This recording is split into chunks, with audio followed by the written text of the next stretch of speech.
When we last saw Wednesday, she was on the way home when she received creepy texts from her stalker. So who could this stalker really be? The most overt clues point to the stalker being either Enid or Xavier, Wednesday's obsessive roommate and her spurned suitor. However, the third season of Wednesday would be remiss without unexpected twists. This is why the stalker is actually one of the unlikeliest suspects, the siren Bianca, Nightshade, and principal member of Nevermore's fencing team. In fact, the pictures that the stalker sent to Wednesday line up with where Bianca appears in the same settings. This doesn't mean that Bianca took the pictures herself. While she scopes out Wednesday, Bianca uses her siren powers to get others to do her bidding. As the sirens themselves admitted, the amulets they wear can't really do much to stifle their powers. Moreover, the adorably macabre threat Wednesday receives is a throwback to their first fencing match, when Bianca cuts Wednesday on the forehead. So why would Bianca, the most popular girl in school, even stalk Wednesday? In reality, Bianca is working with her mother Gabrielle, and their goal is to turn Wednesday into a messianic figure for Morning Song, the cult led by Bianca's stepfather Gideon. This is why Bianca and Gabrielle argued in public inside and outside Nevermore, to kill all suspicion of their true motives. From their fencing match to Bianca's tactics during the Po Cup, everything Bianca did was aimed at bringing out Wednesday's potential. However, Bianca is also playing a different game for herself. If Gideon and Gabrielle have control over Wednesday, they'll no longer pressure Bianca to return home and lead Morning Song. This is the actual reason why Bianca saved Wednesday when they fought Joseph Crackstone, putting Wednesday in the position of becoming the hero of Nevermore. Whether Bianca will follow through on her family's evil plans is the perfect moral dilemma for Season 2 to unravel. In any case, Wednesday won't be alone to face whatever's coming next season. Larissa Weems was killed after she was injected with nightshade poison by Ms. Thornhill, who was actually Laurel Gates in disguise. However, there's always been something off about Weems getting an unremarkable death. Combined with how Weems' body was never shown buried, Season 2 will reveal that the principal of Nevermore actually survived. As a shapeshifter, it turns out that Weems also has the ability to resist and even manipulate foreign substances inside her body. This also gives Season 2 a good reason to expand on Wednesday's lore regarding shapeshifters, which the first season had barely explored. But wait, why would Weems pretend to be dead?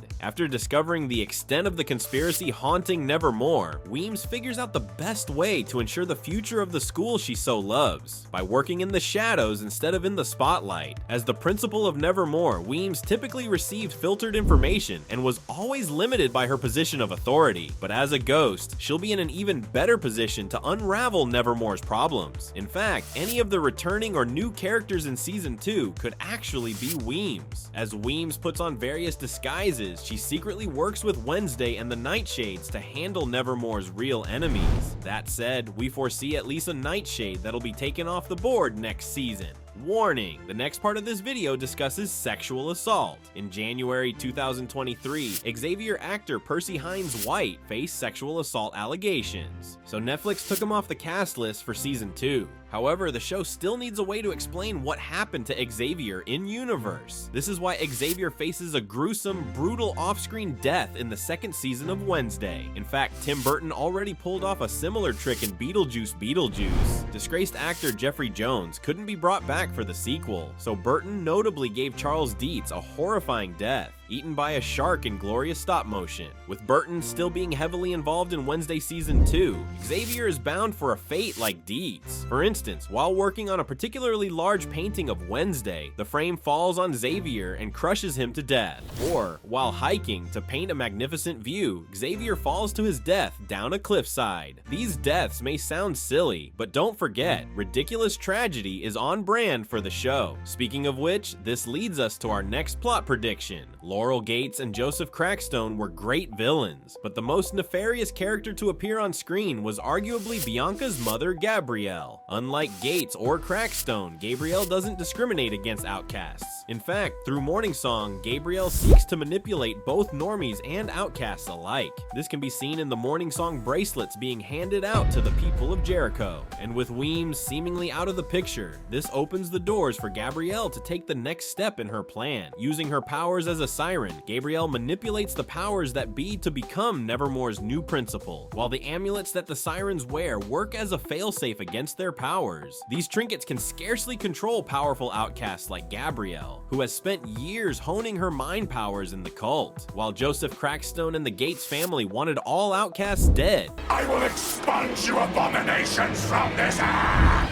Gabrielle and her husband Gideon want outcasts to dominate the world, the real goal of Morning Song. This allows Wednesday Season 2 to examine the opposite side of the same extremist coin, keeping the show's edge without retreading the first season's plot points. On that note, Season 2 will come with welcome surprises as well. Wednesday, Pugsley, Morticia, Gomez, The Thing, Uncle Fester, and even Lurch have all had their moments on screen. The only Addams family members yet to appear are Grandmama and Cousin Itt, but this will be fixed in the second season. Being the mother of Gomez, Grandmama relates several embarrassing stories about Gomez as a young boy, which only makes Morticia adore him more.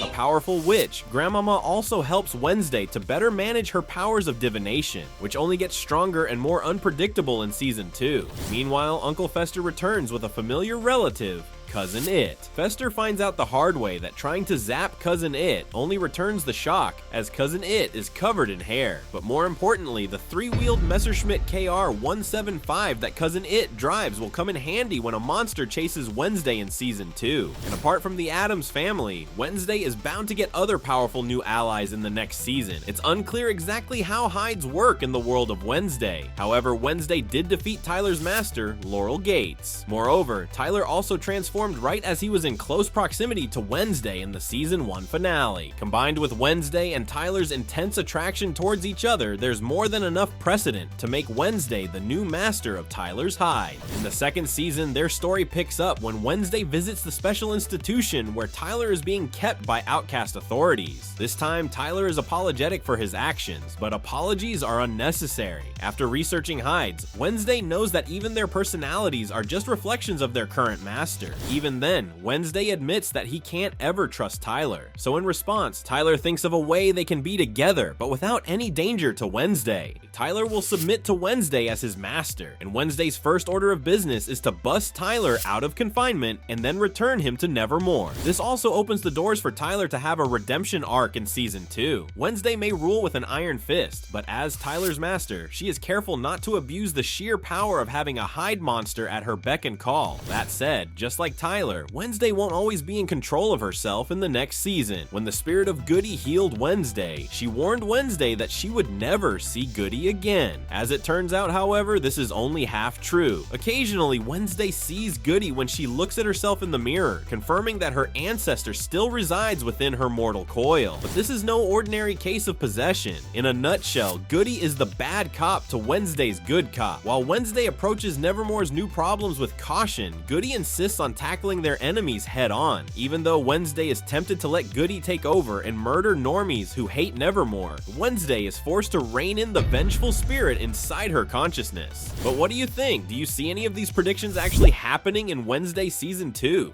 Tell us in the comments and keep watching Screen Rant.